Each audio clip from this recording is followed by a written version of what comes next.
Hello out there in TV land. This is John Russo with provisionprocessingsystem.com. Uh, Software for your meat processing from receiving to shipping, inventory, invoicing with QuickBooks, QuickBooks Online coming soon. And I want to get into, in this video, we're going to talk about inventory. So I have an inventory screen right here. How we get there is from our main desktop software. We go into inventory, and this is our inventory filter screen. So on the left side are all our inventory filters. I want to see what's in building 1, 2, 3, 4, whatever it is. And the master locations, and we have master and sub locations. You choose the things. This is the filter. So we're going to see data in a second. This is what data we want to see. And over here on the left is the locations you wish to see. In the middle here are the products you wish to see in those locations. So let's say I just want to see this one product. Type that wrong. 111 filter. And I want to see all my chuck bone in. Then if I want to add a third filter, which would be specific to lots, I can add that. So once I've selected all these different things, I can then choose which report I want to see. I can choose to see an inventory detail with value. I can run that printable report. It tells me I'm including in this report the loss location, which we'll get into in a second. But typically you don't want to add that, but I'm just going to say OK. And then here's some data. We get our report. This is a detailed report, so it's giving us every individual transaction. We can email this report, we can print it, we can do whatever we want, save it as a PDF, but it's all the value on our inventory.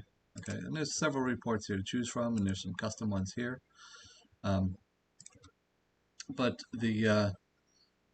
one of the powerful parts of this inventory screen is if we went in and we said edit view raw data. If I go in, it's going to give me a data grid where I can actually manipulate the data. So let's say these particular these are yellow because they're on hold. But if I want to choose these 5 items, I can export this information to Excel. I can issue them, meaning I can take them out of inventory and put them against the lot. So they are now the raw material for a lot if somebody didn't issue them properly or didn't scan them. Because typically you're supposed to scan a box to a lot. But if they didn't, I can issue them here. And I enter the lot to issue to. I can delete them from inventory. Only deletes them from inventory.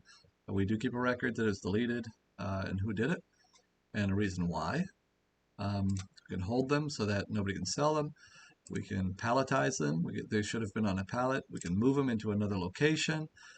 We can void them. Now, void is the most dangerous of them all, I guess. We can void them as if they were never made. That's for real mess ups.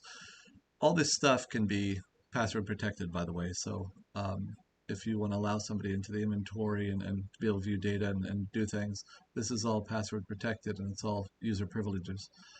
Or we want to add this to an order. It should have been put on an order. We can do that here too.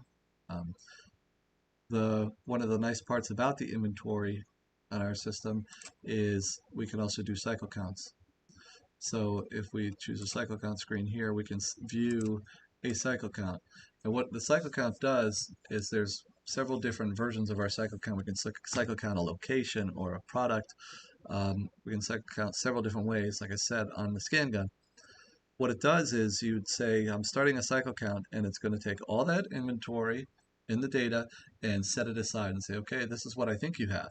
Then we're going to start scanning boxes. When we scan them, they get verified, yes or no. These have not been verified, these ones. When we're all done with the cycle count, it comes back and says, hey, I got a bunch of no's. What do you want to do with them? And the gun will ask the operator, do you want to move these to the lost location? That's that when we were talking before in that inventory screen, that's what that lost location's for. So the stuff gets moved there, and then we decide what to do with it. There's implications to moving it there. Once it's moved, we can delete it, or we can void it, or move it to another location, whatever you want to do. So That's what cycle counting does. It allows you to go check your inventory on a regular basis so that you don't have to do a whole entire physical inventory. I can just check, let's say it's you want to check your primals, or you want to check your real expensive stuff, or whatever it is. That's how you check your inventory, and you do that on the scan gun. And then you come in here and you can view the data. You can run reports. Um, there are some the exceptions that can happen. If we were to see blue ones here, an exception would be something we did a cycle count and something was in a different location before, and you're scanning it in this location. Well, we'll move it for you. The system will automatically move it to this location, knowing that it's there, but we'll highlight it blue so that you know that there was an exception, and we tell you what happened. So we can run all these reports, and that's what cycle counts are for. Real powerful, but we keep it very simple, so it's not hard to do. Uh, that's our normal filter screen, but sorry for putting my hand in your camera there. Uh, if we want to, we can just do a quick inventory of a particular product. Let's say we're going to do that product 11101, chuck roll bone in, and I want to see what I have. These are the locations that I have them in inventory. Okay. Down here is the ones that if I have them on order, if this is like a PO item that I'm expecting to receive in, this is when it's expected to come in, and how many I've received so far. I can, if I have any orders for this product, it'll tell me how many orders I have over here, and who the customer is and how many cases. If I have any, I think I can click on this here. It'll show me what was, there it is, ordered presents. So this is, sorry, so this now shows me what orders they're on, the customer, and how many cases are on order.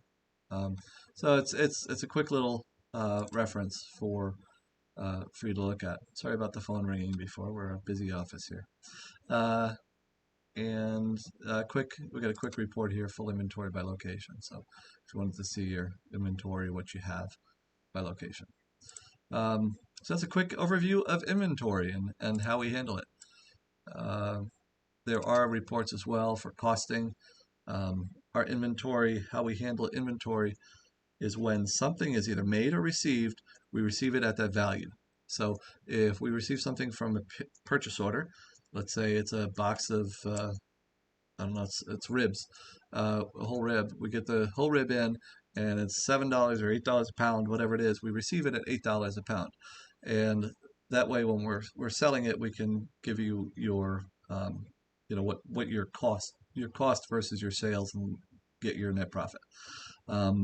We can store all that information and print reports on that.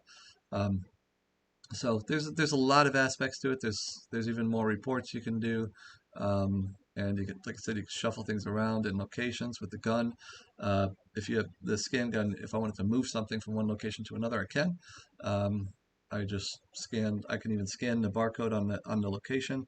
Locate, like let's say it's a shelf. I can scan that location barcode, scan the box, it gets moved to that location. I can move a whole pallet, I can move a box at a time. If I take a box off of a pallet, the system will automatically figure that out and remove that box from that pallet. So there's a lot of things that the software does, and be happy to talk more with you about it. Thank you.